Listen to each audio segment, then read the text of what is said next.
Good morning, I'm Taylor Wilson, and today is Wednesday, March 19th, 2025. This is the Excerpt. Today, the Supreme Court Chief Justice calls out Trump's push for the impeachment of a federal judge, plus how federal employees have been made to be America's punching bag, and a pair of astronauts are back on Earth. Supreme Court Chief Justice John Roberts rebuked President Donald Trump's call for the impeachment of a federal judge. The rare public statement from Roberts followed Trump's call yesterday for the impeachment of a judge who tried to stop the Republican administration from deporting hundreds of alleged Venezuelan gang members by invoking the Alien Enemies Act, the 1798 law last used during World War II. Meanwhile, Department of Justice lawyers yesterday refused to say how many Venezuelans were deported under the act, despite a federal judge's demand for the information as part of an inquiry into whether President Trump's administration defied his orders. Trump invoked the Alien Enemies Act to deport alleged members of a transnational Venezuelan gang that he designated on his first day in office as a foreign terrorist organization. The law says a president can invoke the act during a declared war with a foreign nation or government, or when any invasion or predatory incursion is perpetrated, attempted, or threatened against the United States. The Trump administration has moved to reinstate nearly 25,000 recently fired federal workers following a pair of orders from federal judges last week that found the terminations pushed by Trump were illegal. The judges' orders came as Trump and Elon Musk have leaned in on making federal employees America's favorite punching bag. I spoke with USA Today senior reporter Jessica Gwynn for more. Jessica, how are you today? Thanks for hopping on. I'm doing great, Taylor. Thanks for having me. So, Jessica, President Donald Trump, it's no secret, he's been off to a fast start when it comes to slashing the federal government. In the process, he has been sharply critical of federal employees. Why is that? What have we heard? Well, President Trump has spent the first weeks of his second term rallying public support for slashing the federal government and defunding Democrat-backed initiatives, such as shutting down the United States Agency for International Development and making deep cuts at the Department of Education. And being critical of federal employees is helping him marshal that support.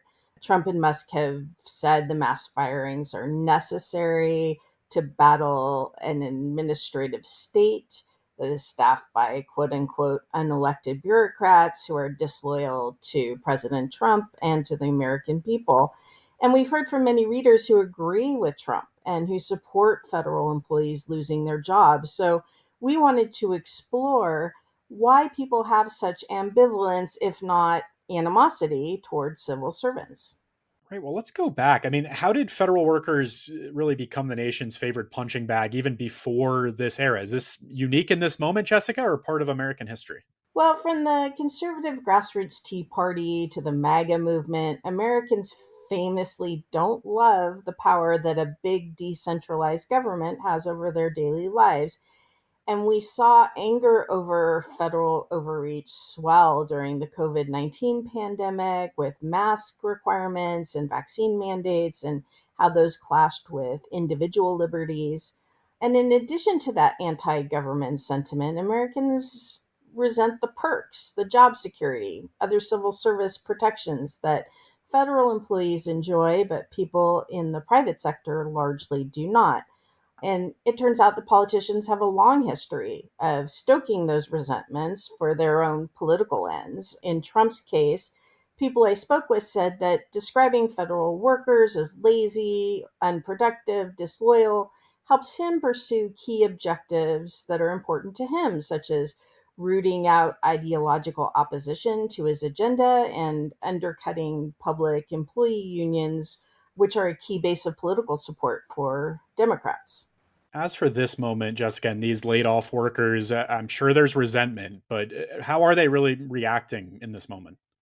Well, yes, federal workers have their own resentments about this, and they object to the comments from the White House disparaging their contributions. They say they took pay cuts to serve the American people.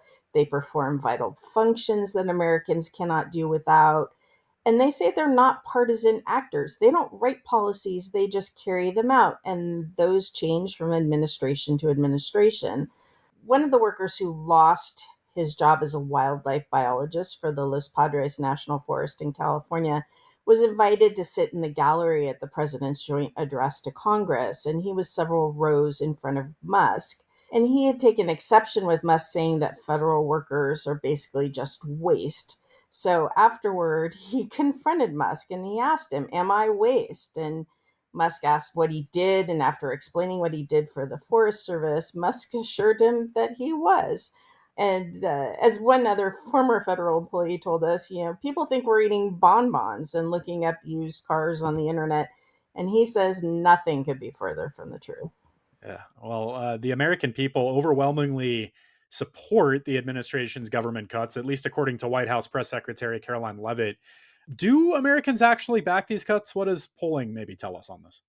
Well, it's unclear, but there does seem to be mounting concern. One recent CNN poll found that 55% of Americans say they fear Trump's cuts to federal programs will negatively impact the economy, and just over half said that they will negatively impact their own families or local communities. And we're seeing some angry reactions at town halls in Republican districts. What people we interviewed told us is that if these mass layoffs force Americans to wait longer at airport security or for IRS refund checks, we could see a backlash. And Jessica Gwynn is a senior reporter with USA Today. Thank you, Jessica. Thanks so much for having me, Taylor. A Tuesday call between President Donald Trump and Russian leader Vladimir Putin ended with a limited agreement for Russia and Ukraine to stop attacks on energy infrastructure. But it stopped short of a U.S. proposal for a temporary truce. After Russia and Ukraine agreed to stop hitting each other's power plants and electric grids, negotiators would move on to a potential halt in fighting on the Black Sea, and then to a full ceasefire and peace agreement in the three-year-old war. You can read more with a link in today's show notes. A federal judge has blocked Elon Musk's Department of Government Efficiency from firing any more USAID employees or terminating USAID contracts, writing that efforts to speedily shut down the aid organization were likely unconstitutional. Meanwhile, a standoff between the Trump administration and an independent nonprofit came to a head this week in a dramatic public scene involving police. Since Friday, members of Trump and Musk's Department of Government Efficiency had sought and been repeatedly denied access to the Institute of Peace office in Washington. After arriving again unannounced on Monday, the staffers were able to enter with assistance from Metropolitan Police Department officers. The group is tasked with brokering peace and reducing foreign conflict, and is independent of the executive branch, but receives annual funding from Congress. Since President Trump took office, Elon Musk and Doge have been having a profound effect on the federal government, affecting change at both a speed and a scale never before seen. But just who is Elon Musk anyway? Stay tuned to this feed at 4 p.m. Eastern Time when you can hear my conversation with journalist and podcast host Kara Swisher, who has been covering Musk for over 3 decades.